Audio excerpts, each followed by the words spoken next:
What's up, everybody? This is Andrew Engel with Fresh Pick Leads. We're the lead generation company for Wisconsin real estate investors and business owners.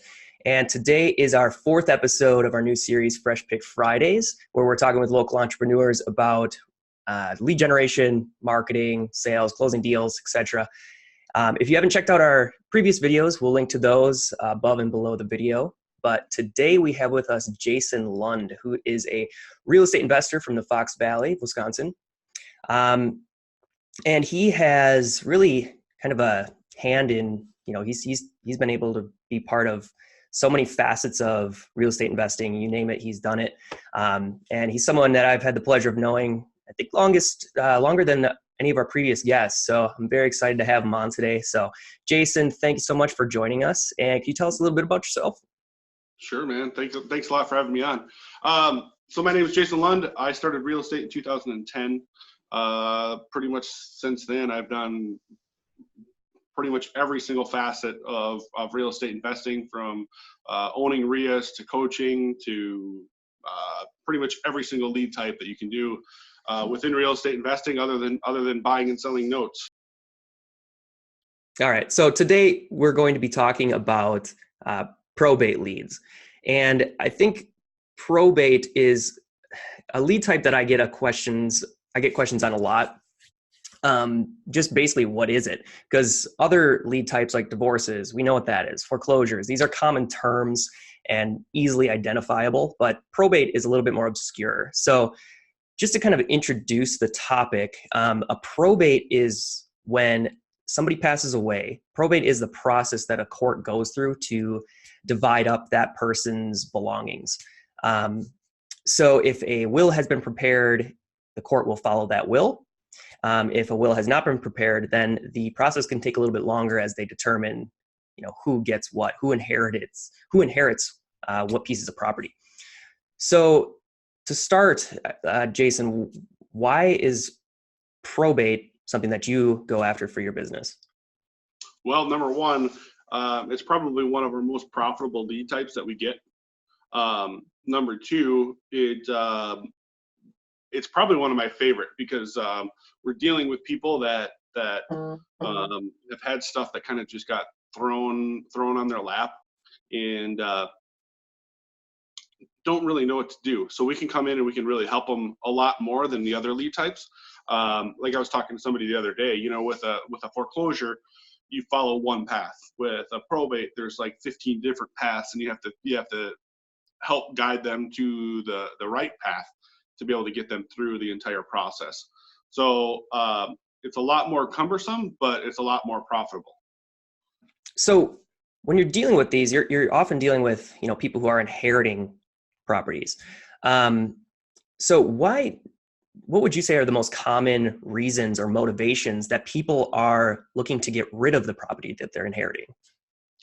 The biggest common reason why people are looking to sell as far as probates is because death is unexpected. My parents could die this afternoon if they didn't have their stuff in place where I thought they had their stuff in place, and all of a sudden that happens this afternoon. All of a sudden I'm the one that's got put on the burden on that. I got to figure out what needs to be done with all of their assets.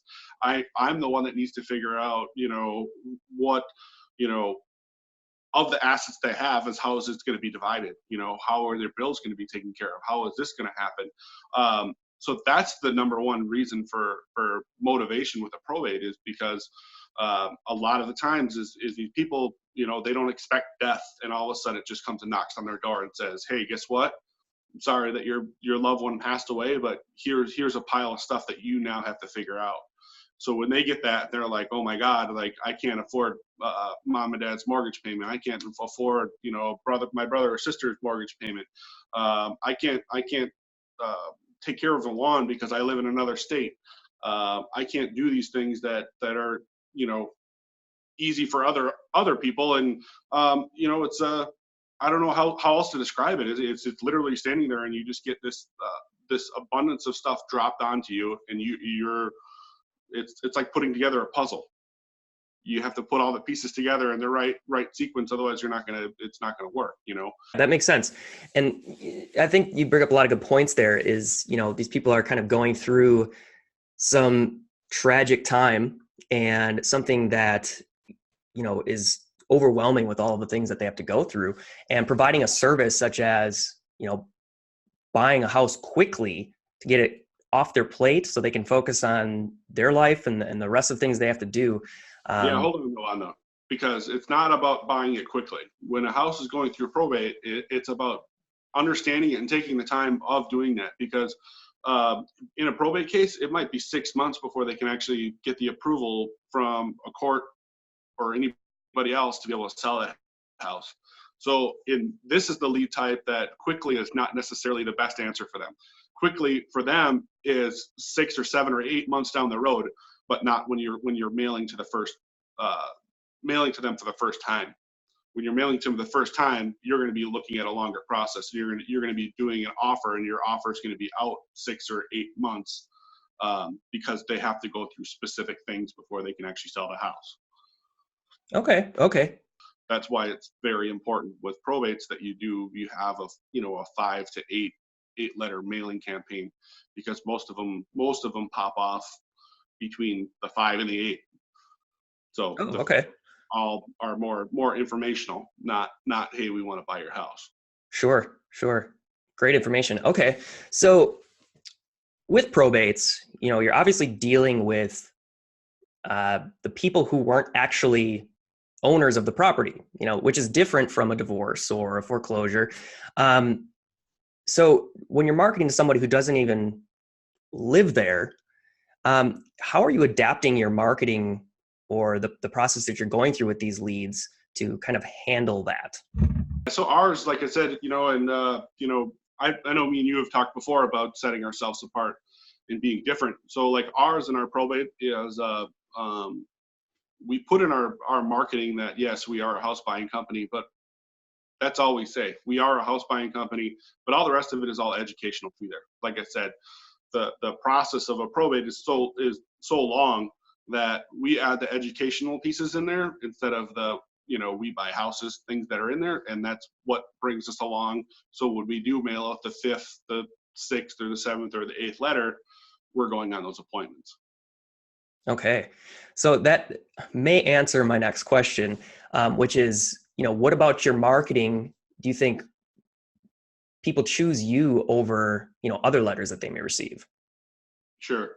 Well, the other thing that's different about me is, for the size of my company that we have, the volume of marketing that we do, we come across more of I guess I would say a professional company, because we come out, we have the Better Business Bureau, we have an A+ rating with them. We provide information from our resources that we have into our letters. So it's not just specifically our letters that are being sent out. So that stuff sets us apart, opposed to somebody. A lot of people use like the yellow letters. It's a yellow piece of paper, some stupid handwritten font, and it says, hey, my name is Bob and I want to buy your house at 123 Main Street. So looking at a fake handwritten letter, or looking at a letter that comes across that's looks like it came from a legitimate business, that has Better Business Bureau on there, and it's got different resources for them to go find us or look us up. Okay. So taking the professional path rather than the, I'm a single person home buyer, amateur, looking to pick up properties in the area. And the trick of it is, well, I shouldn't say the trick of it is, but both letter types work. I'm not saying that. For me, like I said, for us having a brick and mortar office, for us having multiple employees, for us having multiple different team members, we have to go to that level. If somebody goes and searches us and they say, oh yeah, hey, there's a picture of Jason and his team, and there's 8 people standing there, and I'm sending out a chicken scratch letter, it doesn't come across right. They're going to look at me and they're going to say, hey, why is this guy that owns this company sending us a letter that looks like it's supposed to be like a personal letter?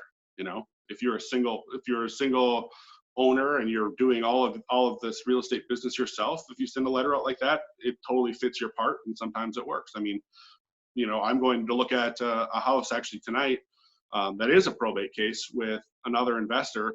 I mailed those people like 4 or 5 times. I never got a phone call. They mailed them once, um, and they got an appointment set up tonight.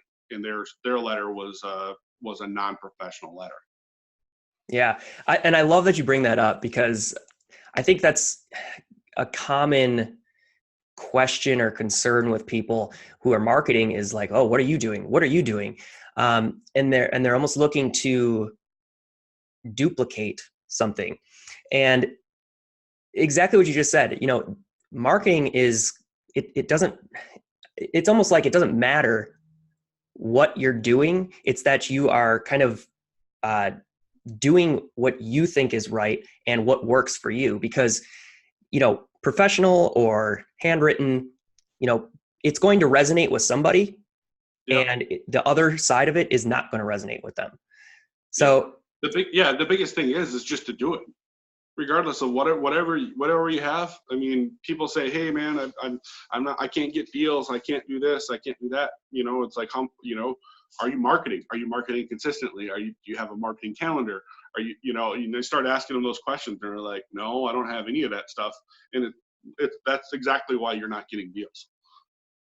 Is because you're not following, hey, we're going to send out letters every 3 weeks, or hey, we're going to send out letters every 5 weeks, or hey, every 6 weeks. If you're not following that, you're just sending out a letter today, and then you're like 4 months from now, you're like, oh, I need to send out another letter. It doesn't work. You look at all the successful companies that are out there in the state of Wisconsin, and you follow all of what they're doing, and you see them. They're sending that stuff to, mail houses. They're doing in-house mailings. Everything is done literally on exact time frame. So like I said, every 3 weeks, every 4 weeks, every 5 weeks, whatever you find is going to work the best for that lead type. In our lead types, we do the same thing. So some of our lead types we mail every 2 weeks. We have other lead types that we mail every 6 weeks. So it's literally, like I said, I've been doing this for almost 10 years now. So it's literally just trial and error, trial and error, trial and error. What works best, and literally could moving that stuff around to find the best process in it. And knowing what the process is, like I said, probate's a long drawn out one. So if you mail them every 3 weeks, it's not going to do you any good. But if you mail probates every 6 weeks, you're probably going to pick that thing up when it comes time to for them to sell it. Yeah, that's great. All right. So with probates, what would you say are the most common challenges or roadblocks that you face when dealing with these leads? Like I said before, is the people not knowing what to do, and having to come in and give them directions and hook them up with appropriate attorneys, having them go down to the courthouse and get the right documents, working with the title company to be able to do title searches and stuff like that on there. Other than that stuff is really, it's not too cumbersome. They might say, hey, we just need help getting rid of stuff. You can work with different local companies that can come in and take care of that stuff. Like we do a lot of stuff with JDog junk removal. So if somebody says, hey, we want to leave all this stuff, we say that's totally fine. We work with it. We work it in our numbers, and we have JDog come out there and trash the house out. Great.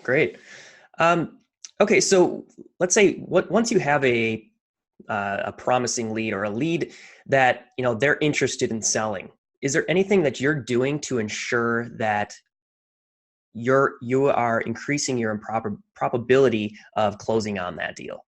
Like I said, it all starts from the beginning. The first letter that we send out, it's all education. It's providing the education. So when we do set up the appointment, it makes it pretty seamless. We've come in and we've had to help other investors, and they say, hey, these people want to sell to me and I don't know what to do. And I start asking them questions, and they just don't have the entire probate process figured out.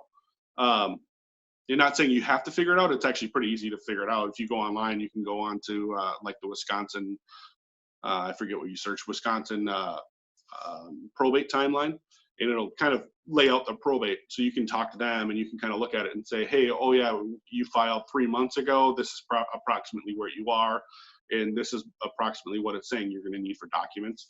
And then you can work with an attorney or a title company to be able to help them get those documentation. Okay, cool. So wrapping up here, what is one piece of marketing advice you would give to somebody who is just starting to market to probates? Be consistent and know that you're really not going to get leads for 3 or 4 months of marketing. And I mean, that's just typically how it is. I mean, some people get lucky; they get it in the first or second month, but that's typically not the case. Most of the time, it takes a long time. So that's why. Also, the other reason why too, when you start your marketing campaign, it's important not to shut it off, because when you shut it off and you restart that thing back up, you're starting back over on zero. So Great. but I would just tell you, just be consistent on everything that you do. You know, get as much education on that topic before you start mailing it. And that goes the same thing with like divorce, you know, foreclosures, you know, vacant houses, whatever. Just know the stuff before you go to that physical appointment, because then you're not going to that appointment and saying, hey, I don't really know what I'm doing, but I want to buy your house, and because you're not providing a service to them, and it's obviously a disservice to you, because you're going to be walking out of that house without a contract. All right. So education is key. That's perfect. And exactly what I'm hoping to do with this series. So thank you so much for joining us, Jason. This is always a great learning experience talking with you. So where can people connect with you or learn more about you? Most people find me on Facebook. It's Jason Lund. Otherwise, I have a business page on there too. It's doyouneedtosellfast.com, or that's also my website as well, doyouneedtosellfast.com. Or if you guys are in the Wisconsin area, you can come check us out at Wisco RIA. We have a meeting in Appleton every second Wednesday of the month. All right. Yeah, definitely check that out if you're in the area. You know, I'm there every month as well. But again, thanks so much, Jason. Great experience. And best of luck to you. Keep going. Awesome. Thanks, man.